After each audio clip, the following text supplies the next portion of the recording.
Bueno, nos vamos ahora a la política internacional porque aumenta la tensión en Medio Oriente. De hecho, el principal general del ejército de Israel anunció que se están preparando para una posible incursión terrestre en el Líbano.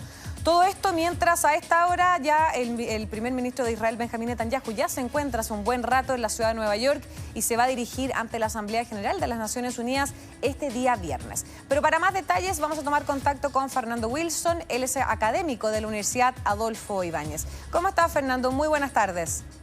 Mira, Buenas tardes, muchas gracias por la invitación. Sí, efectivamente. El día de Holanda. Bueno, Fernando, partamos por la base. ¿Qué puede provocar a nivel regional, a nivel también de ofensivas, que finalmente, si Israel determina y concreta una incursión terrestre en territorio libanés? A ver, en términos gruesos, sería la conclusión natural de las operaciones que están desarrollando. Ellos están aplicando las lecciones que aprendieron en la invasión fallida del 2006, donde la mantención de la cadena de mando de Hezbollah les permitió montar una resistencia feroz que le causó severos daños al ejército israelí.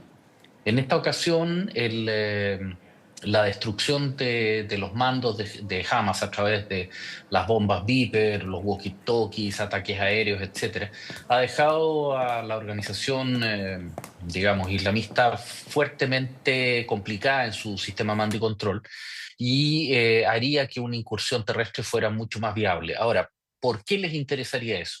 En lo inmediato, básicamente la destrucción de los enormes arsenales de cohetes que tiene Hezbollah.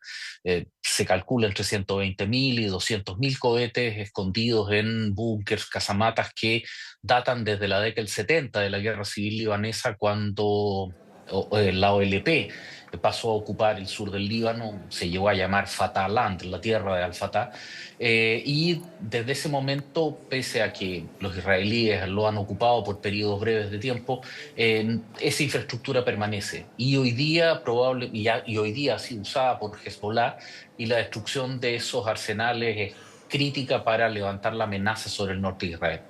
Un segundo objetivo, aunque probablemente más desafiante, es retener el control sobre un cordón sanitario que aleje a Hezbollah de la frontera israelí, no solo para impedirle realizar bombardeos, ataques con artillería, fuerzas especiales, sino que derechamente para, de alguna forma, impedir el asalto directo o colindar.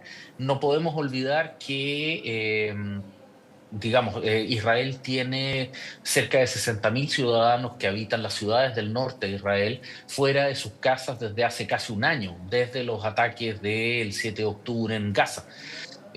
Como Hezbollah no fue parte de la planificación de los ataques del 7 de octubre, no tienen la fuerza para intervenir directamente. Mucho de su esfuerzo militar está comprometido en Siria. Por lo tanto, han estado lanzando cohetes, misiles antitanques sobre la frontera, de manera de distraer la atención estratégica israelí.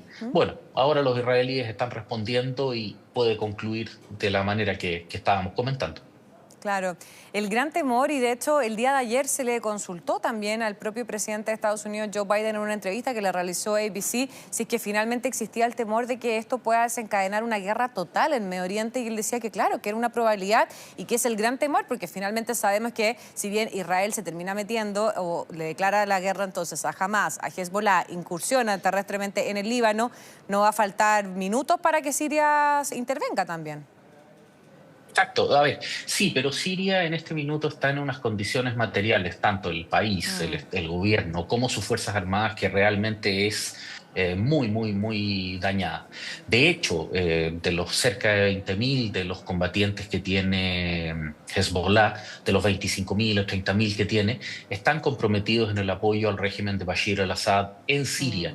Porque después de 13 años de guerra civil, el ejército sirio está exhausto y ya no tiene infantería.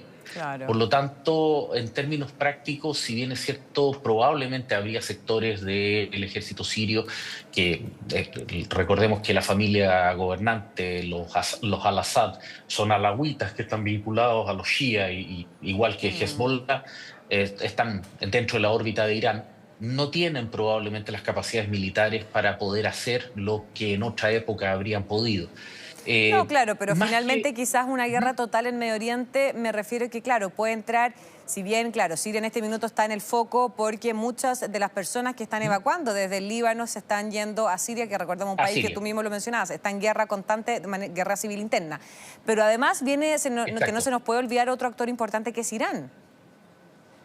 A ver, sí, es que Irán es el archienemigo de Mm. Israel y que utiliza estas fuerzas proxy como el propio Hezbollah, en alguna medida Hamas, el régimen de los al-Assad, etc. Ahora, el problema es que Irán, el nuevo presidente Pezeshkian, después de la muerte del presidente anterior en un accidente de Raisi. helicóptero, está tratando de bajar la temperatura del conflicto con Israel.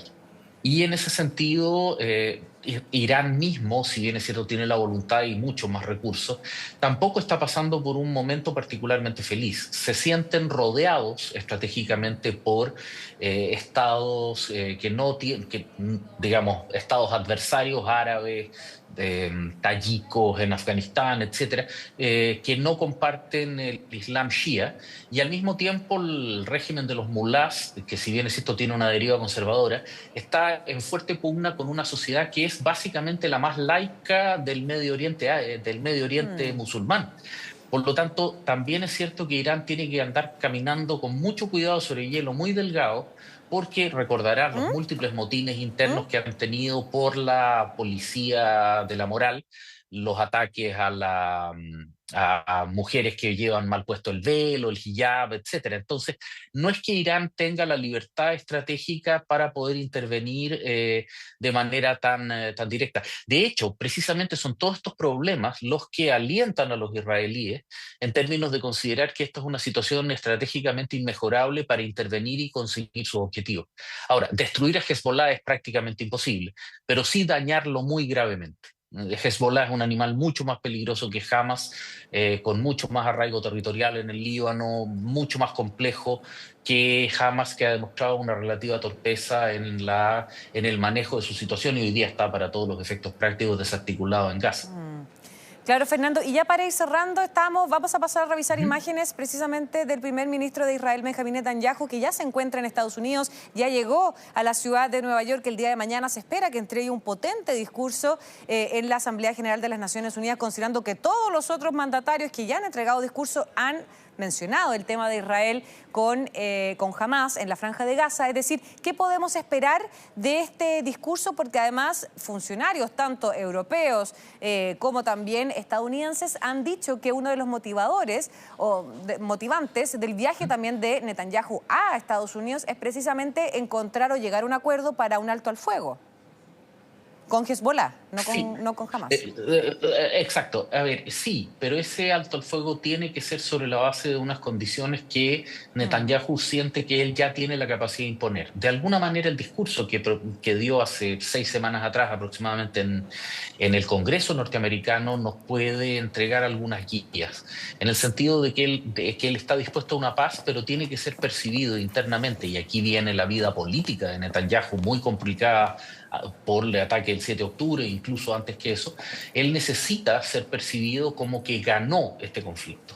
Y para eso necesita declaraciones explícitas de Hezbollah, por ejemplo, un compromiso a retirarse al norte del río Litani, que dicho sea de paso está en el tratado, en los acuerdos ya existentes que Hezbollah ha estado violando al desplazarse en dirección a la frontera sur.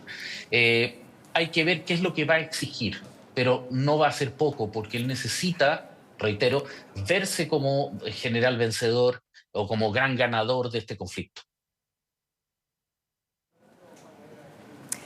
Bien, Fernando Wilson, académico de la Universidad Adolfo Ujú. Ibáñez, muchísimas gracias por esta interesante conversación. Es un tema que obviamente genera mucho tema. Nos encantaría tener más tiempo, pero Mucha lamentablemente polémica. estamos con un poquito del tiempo No, por favor, acotado. Pero te agradecemos, por por favor. supuesto, obviamente, tus conocimientos. Hasta la próxima. A tu Chao, chao. disposición. Hasta la próxima. Hasta luego.